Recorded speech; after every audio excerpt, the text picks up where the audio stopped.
Welcome back, folks, to Curiosities of Staffordshire.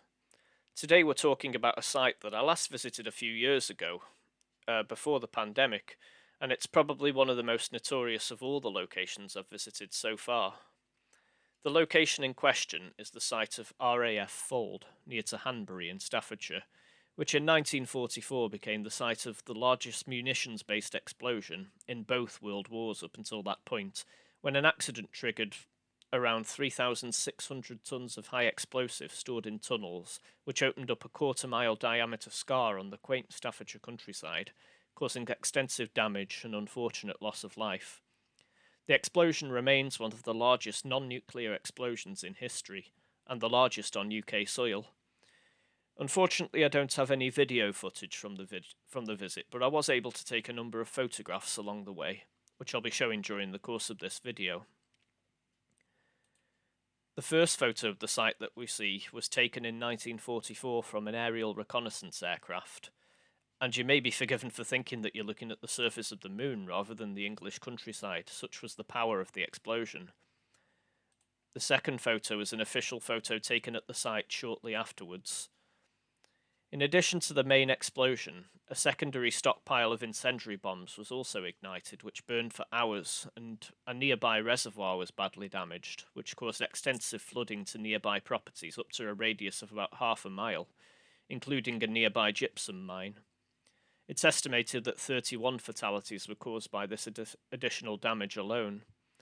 A diver was also killed during a rescue operation in the aftermath, bringing the total estimated fatalities to 70, 18 of whose remains were never actually recovered. The exact cause of the explosion is somewhat speculative, and it was in fact hidden at the time due to the ongoing war, but it was later ruled by a court of inquiry that the main cause was likely due to an inexperienced worker using the wrong kind of tools to remove a detonator from a live bomb. Extensive staff shortages at the time meant that inexperienced workers were operating at the site. Many were actually Italian prisoners of war. Eyewitness accounts refer to some poor practices, such as the use of metal chisels rather than wooden implements, which went against regulations when working with live munitions. The use of a metal chisel likely caused a spark that triggered the chain of events leading to the explosion. The site wasn't immediately abandoned, however, and stayed in use until the late 60s, even for a brief spell into the early 1970s. Today the site, now often referred to as the Fauld Crater, can be visited, and the perimeter of the crater can be walked, though it must be pointed out that care must be taken, as highlighted by the numerous warning signs en route.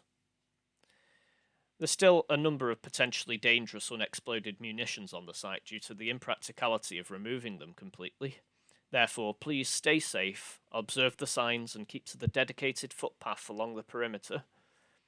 The site today, like many former war zones, if you can call it that, is actually relatively peaceful, with wildlife and vegetation having taken over, and it's turned into a kind of nature reserve of sorts.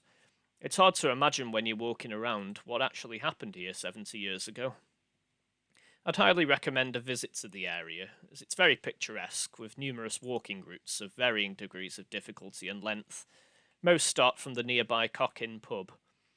And be warned, some websites do say the walks are accessible, but there are numerous stiles on the route, and the terrain's not always level, and some parts of the footpaths are overgrown. So do bear that in mind if you're going to visit. I'm going to leave now with a shot of the memorial on site to the victims of the explosion, and a moment of quiet time to just reflect on this disaster and those who lost their lives. As always, thank you very much for watching, and please do like and subscribe for more similar videos about Curiosities of Staffordshire.